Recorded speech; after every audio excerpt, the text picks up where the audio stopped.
Assalamualaikum warahmatullahi wabarakatuh. Suara Ibu terdengar tidak? Terdengar, Bu. Oke. Apakah hadir semua? Enggak, Bu. Ada yang izin. Siapa yang izin? Nopi. Ya udah. Baik, kita lanjut aja ya. Hari ini kita akan belajar mengenai wawancara dari tema 9. Sebelumnya Ibu mau bertanya nih, apakah kalian sudah mengenal apa itu wawancara? Ada yang tahu tidak? Tahu. Wawancara adalah kegiatan tanya jawab yang dilakukan oleh dua orang atau lebih untuk mendapatkan informasi. Nah, istilah dari wawancara ada dua istilah, yaitu yang pertama ada narasumber dan yang kedua ada pewawancara. Nah, apa itu narasumber dan apa itu pewawancara? Narasumber yaitu orang yang diwawancarai, yang nanti akan diwawancarai, atau orang yang akan kita mintai informasinya, keterangan untuk diambil informasinya. Nah, sedangkan pewawancara adalah orang yang akan melakukan wawancara, atau singkatnya kalau pewawancara itu yang bertanya dan narasumber itu yang menjawab pertanyaan.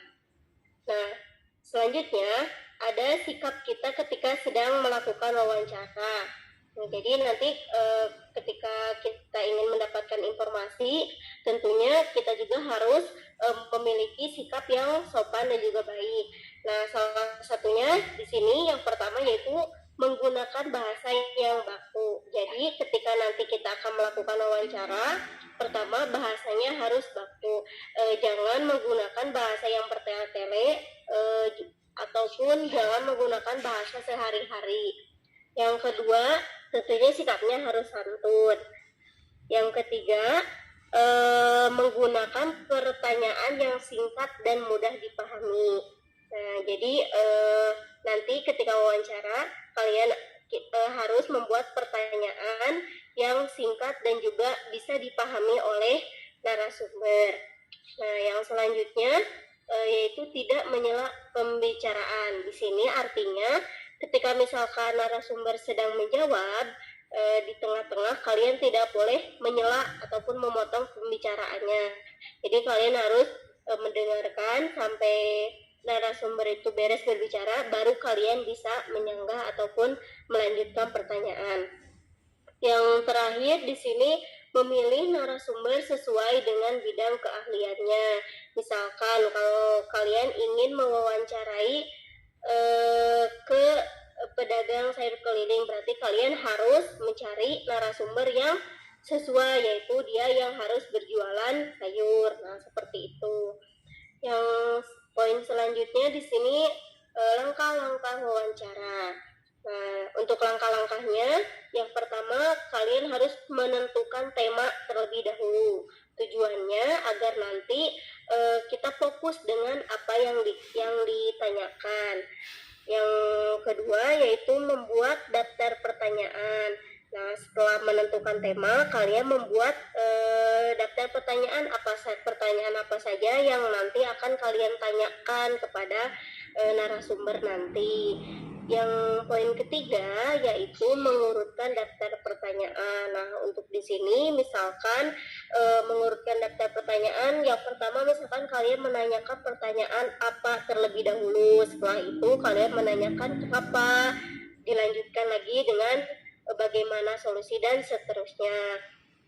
Yang poin nomor 4 di sini menentukan narasumber. Nah, setelah kalian menentukan tema, setelah membuat pertanyaan, mengurutkan daftar pertanyaan, selanjutnya kalian menentukan narasumber.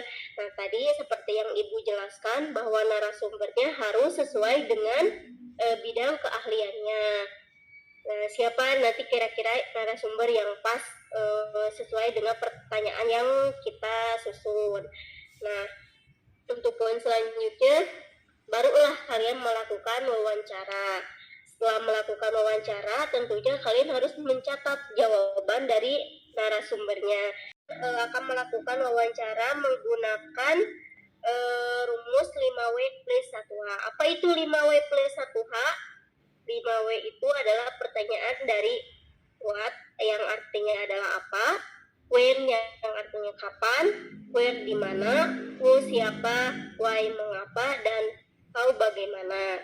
Nah, setelah ini bagaimana cara kita membuat pertanyaan dari rumus 5W plus 1H? Di sini Ibu sudah membuat contoh pertanyaan. Nah, misalkan kita akan mewawancarai kepada pedagang sayur keliling. Pertanyaannya, misalkan yang pertama, apa saja hambatan yang Bapak alami selama menjadi pedagang sayur? Di sini ada yang sesuai yang tadi yang di atas, bahwa yang pertama rumusnya yaitu what atau apa. Yang kedua dilanjut kenapa Bapak memilih usaha ini. Yang ketiga, kapan Bapak memulai usaha ini. Kemudian dilanjut di mana biasanya Bapak berjualan, dan siapa yang membantu Bapak menyiapkan sayur, bagaimana cara Bapak mempromosikan dagangan Bapak. Nah, jadi kunci dalam membuat pertanyaan itu kalian harus tahu terlebih dahulu apa itu kuncinya. Nah, kuncinya sudah Ibu berikan, yaitu adalah 5W plus 1H. Jadi kalau kalian sudah tahu kuncinya, kalian sudah bisa membuat pertanyaan. Selanjutnya, setelah melakukan wawancara, ada format laporan wawancara. Nah, di dalamnya yang pertama kalian harus ada memuat latar belakang terlebih dahulu. Nah, isi dari latar belakang ini yaitu berisi alasan melakukan wawancara. Nah, yang kedua, memasukkan maksud dan tujuan kalian nanti wawancara itu apa. Kemudian yang ketiga, topik wawancaranya. Yang keempat, waktu dan tempat kegiatan. Waktunya jam berapa dan tempat kegiatannya di mana. Yang kelima, laporan hasil wawancara. Nah, laporannya berisi siapa narasumbernya, dan pewawancaranya, berisi pertanyaan dan juga hasil dari wawancara atau jawaban dari narasumbernya. Kemudian yang terakhir adalah kesimpulan. Nah, selanjutnya hal-hal penting yang harus diperhatikan selama proses wawancara. Nah, yang pertama tentunya kalian harus membuat janji terlebih dahulu dan minta kesediaan narasumber. Apakah narasumbernya bersedia ketika nanti akan diwawancarai oleh kita, dan jam kapan dan di mana kira-kira bisanya. Kemudian yang kedua, kalian harus memperkenalkan diri ketika kalian akan melakukan wawancara. Yang terakhir, kalian berpamitan setelah wawancara. Dan nah, mungkin hanya itu aja. Apakah kalian sudah mengerti apa yang Ibu jelaskan? Mengerti, Bu. Oke, kalau mengerti berarti ketika Ibu kasih tugas, kalian bisa ya mengerjakannya. Insya Allah berlatih wawancara atau melakukan wawancara kepada wawancara terhadap pekerjaan seorang. Boleh bebas, terserah kalian. Itu saja bahasan materi yang Ibu sampaikan hari ini. Kalian sudah paham, dan jangan lupa tugasnya untuk dikerjakan.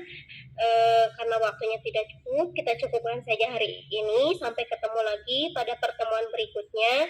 Semoga kalian sehat selalu. Wassalamualaikum warahmatullahi wabarakatuh. Waalaikumsalam warahmatullahi wabarakatuh.